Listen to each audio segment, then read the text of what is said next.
Hello and welcome to the second episode of Chuchu's Ranker's Final Countdown, the show where I detail my personal top 50 favourite albums from least best to best. As before, a quick note on the concept of subjectivity. This is not a list of the top 50 quote, end quote, best albums, it's a list of my top 50 favourite albums, which means the entire list will likely be made up of weird records that nobody likes but me. But for better or for worse, these are the top 50 albums that I keep coming back to again and again, come rain or shine, and I truly love and highly recommend each and every one of them. So without further ado, let's be complete rankers and rank up a storm. These are albums number 45 to 41 of Chuchu's Ranker's Final Countdown.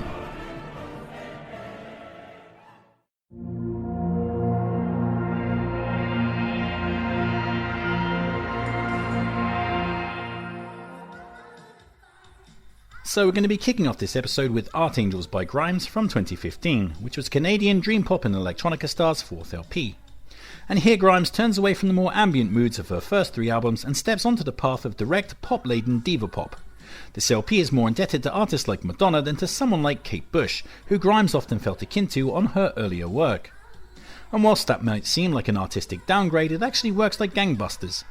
Simply put, Art Angels is one of the most outright catchy mainstream pop records that you could ever shake the proverbial stick at. Pretty much every song hits those instantly satisfying pop hooks with gleeful precision. But more than that is Grimes hasn't forgotten how to be idiosyncratic and bonkers. The gonzo screaming and Chinese rapping featured on the track Scream is a definite testament to that, as is the ferociously hammering Kill V Maim, which is so in your face that it's down your throat and out your ass, all switchblade violence and thumping beats. Other highlights on a pitch-perfect ride would include the lovely country-tinged candy pop of California, which is probably Grimes' most accessibly mainstream song ever. Easily slaps with its giant lift-off in the chorus that leaves the song rattling around your brain like a 5-pence piece in a slapper's pocketbook. Pin bops around its poppy guitar rock with a kind of feverish glee usually reserved for a golden retriever that's found itself a tennis ball. Reality, meanwhile, is the album's big chill-out ballad, and just like Grimes' most famous song Oblivion, it's a relaxed and atmospheric banger. While World Princess Part 2 brings a synth riff to the table that is so damn catchy that it snatches your sleep away from you and slices its throat around the back of the bike sheds. So yeah, add to that the subtly sad guitar pop of Flesh Without Blood, the simple catchy guitar shimmer of Belly of the Beat, and the thumping sub-bass of the booming Venus Fly, and you have one of the best modern mainstream pop records of the last couple of decades. I love this record. Every song on it is great. 5 stars.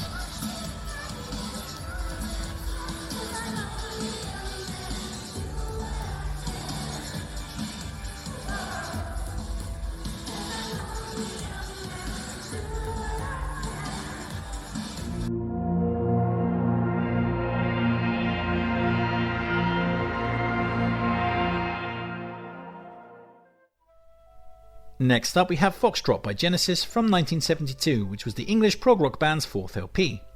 And this album feels like the culmination of the band's early period. Their second LP, Trespass, was the sound of a band testing the waters of pastoral prog. Their third one, Nursery Crime, saw the group's classic lineup solidify and their more rocking side emerge. But this record, Foxtrot, perfects all that they were working towards, with each one of these 6 songs hitting fully formed prog rock perfection. After this, the band would thunder off down the concept album route, with the cohesive atmospheres of Selling England by the Pound and The Lamb Lies Down on Broadway arguably taking the band to greater heights.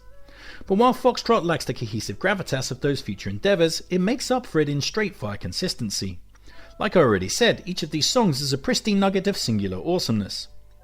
Watcher of the Sky gets things off to a hot start with its science fiction themed stormy vibes and gnarly stuttering riffage. It's a slice of nerdy perfection. Timetable is a beautiful Baroque-style ballad with a gorgeous autumnal melody. Get 'Em Out by Friday is Peter Gabriel's best ever Cockney epic, telling a fun story about tenant relocation and the government restricting human height for city dwellings. It's daft but great, with the band tearing off into pastoral excellence. Talking about pastoral excellence, Can Utility and the Coastliners is full of it. It's sea-sweat pastoral rock helping set up the template for the band's ultimate masterpiece, Selling England by the Pound. Horizons, meanwhile, was a lovely little classical guitar piece by Steve Hackett that works as a wonderful palate cleanser before the enormity of Supper's Ready. Speaking of which, Supper's Ready is arguably the greatest prog rock epic ever put to tape. It sprawls languorously over 23 minutes, stitching together a seamless tapestry of movements that magically coalesce into a cohesive and consistent whole that never drags or loses your attention. It's a masterclass on how to make a 23-minute song sound like it's about 5 minutes long. Mwah! Chef's kiss. Words simply cannot do that song justice. It's just one of the best songs of all time. So yeah, Foxtrot is a brilliant and classic prog rock masterpiece that doesn't have even a single second of misguided airtime on it. 5 stars.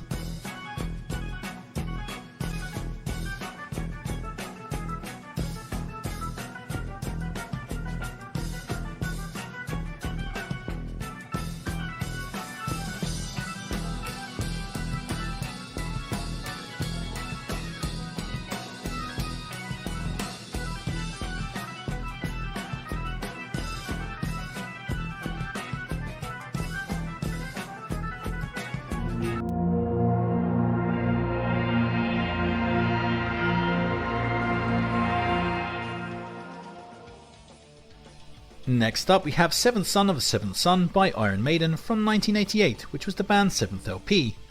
And here, for the first and only time, Iron Maiden ploughed the furrow of the concept album, with all the tracks revolving around some kind of fantasy-tinged plot about a person that has visions about forthcoming doom, but is persecuted by the people they're trying to warn, which in turn leads to the inevitable fulfilling of said vision or prophecy or whatever. To be honest, I don't really pay too much attention to the exact details of what this record is trying to tell me. It's just too esoteric for that. But boy oh boy do I enjoy the music, melodies and barnstorming and catchiness of the thing. From a musical standpoint, this is probably the softest Iron Maiden record out there.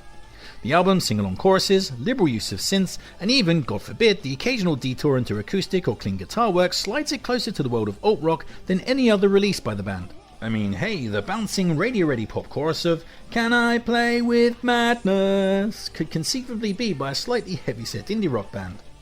And this new level of accessibility took the band to new heights, with the album hitting number 1 on the UK album chart and spawning 4 top 10 singles, which is the biggest haul off any Maiden record. As for highlights, well, that would be everything. Each one of these 8 songs absolutely slaps. Still, my cherry picks aside from the aforementioned "Can I Play With Madness" would include Infinite Dreams, which is rad with its proggy twists and turns.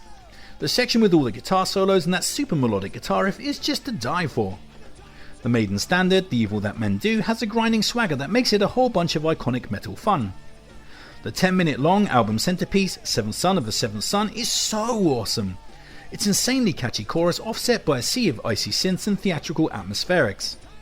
The Prophecy, meanwhile, has some really cool medieval riffs threading through it that gives the track a unique flavour, while the rumbling bass and cavorting energy of the Clairvoyant makes for a great late album banger that sees Bruce Dickinson existentially growl, "Isn't it strange? As soon as you're born, you're dying." So yeah, part effusively trying to please with hella catchy tunes, and part trying to satiate with atmospheric texturing and proggy overtones, Seventh Son of a Seventh Son makes for an expertly balanced ride that is tons of metallic rock and roll fun. 5 stars.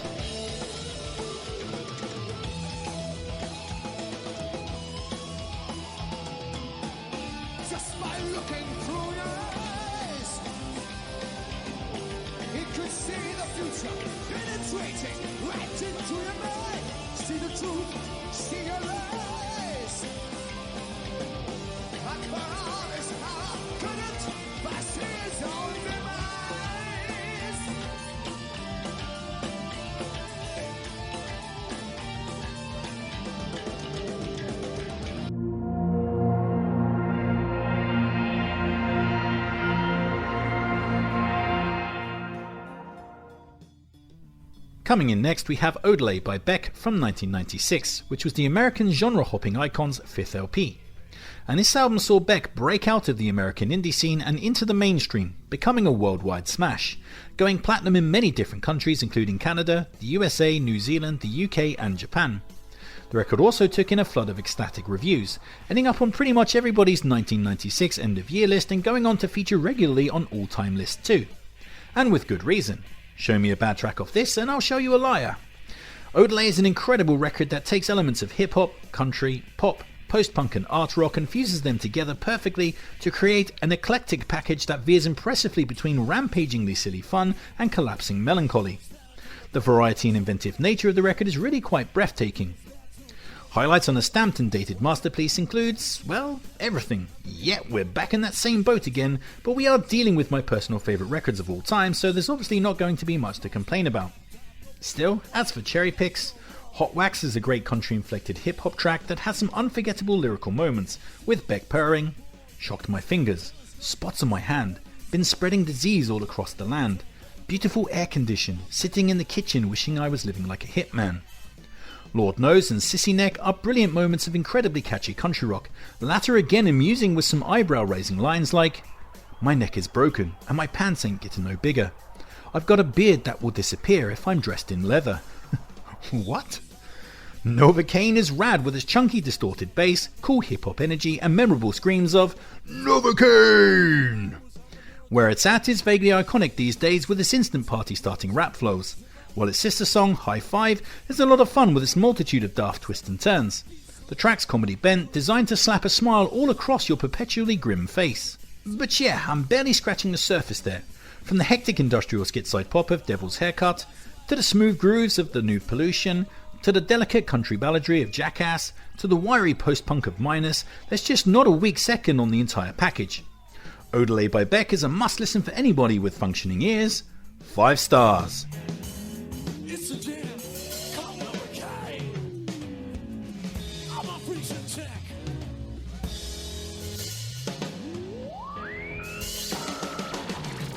Novocaine.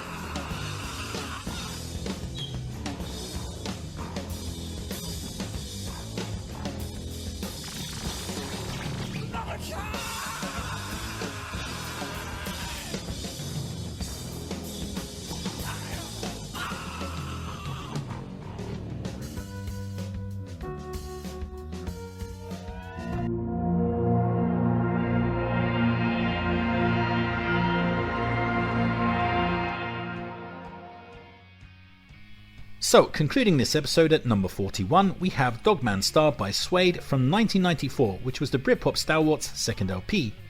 And this saw the band expand massively on from their glammy urbane debut. The group are basically going for broke here, making the record as epic and as bombastic as possible. This is one of those albums that has raw ambition dripping from every pore, which is something I appreciate, even if its angling to be an epic work of art can come off as decidedly pretentious. But you know, sometimes pretentiousness can be its own form of amusement, and so it is here. It's hard not to get swept up in the record's huge scale, dark atmospherics and overwrought yet addictive kind of sadness. The entire album has a really cohesive quality to it, and a pall of gothic aloofness which is pretty darn cool in an icy kind of way. Speaking of icy, I would be remiss if I didn't pay lip service to the state of the frigid relationship between frontman Brett Anderson and guitarist Bernard Butler at the time, which actually led the latter to quit the band during the recording sessions, leading to some of his guitar parts having to be laid down by session musicians. Cracked band dynamics or not, Dogman Star turned out to be a phenomenal achievement that features a wealth of killer tunes. Highlights from a swirling nighttime in the city kind of ride would include the churning Britpop of We Are the Pigs. Butler's twisting guitar riffs on the track are just awesome. The Wild Ones impresses with its beautiful acoustic chord progression and Anderson's notably booming baritone vocal performance. The tune is elegant in all the right ways. The theatrical and dramatic piano ballads, Daddy Speeding and The Two of Us are excellent with their wilting melodies and cracked sadness, especially the latter with the superb lyrical poetry that sees Brett glower, "The snow might fall and write lines on the silent page, but you're outside making permanent love to the nuclear age." New Generation, meanwhile, is one of my absolute favourite Suede songs with its euphoric chorus, triumphant horns and gnarly rampaging guitar licks. While the 9-minute plus proggy epic, The Asphalt World, brings a great sense of depth to the record, the 1970s guitar histrionics that dominate large portions of the track are particularly rad. But yeah, you can't go wrong with anything on this, from the metallic streaks of Heroin, to the giant catchy chorus of The Power, to the glammy swagger of This Hollywood Life, to the grandiose orchestra kiss closer Still Life. It's all excellently atmospheric and wildly emotive stuff. 5 stars.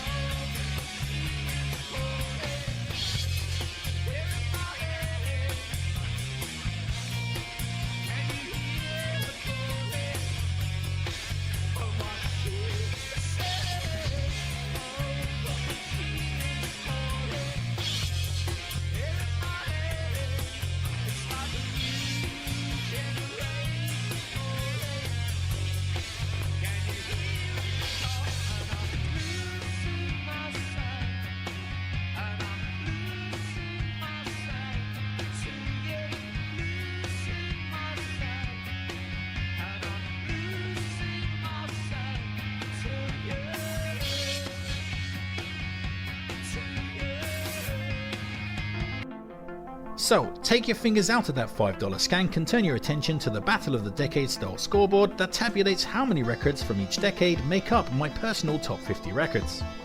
So far, the 1990s lead the pack with 5 entries. The 1970s and 1980s both now have 2 entries.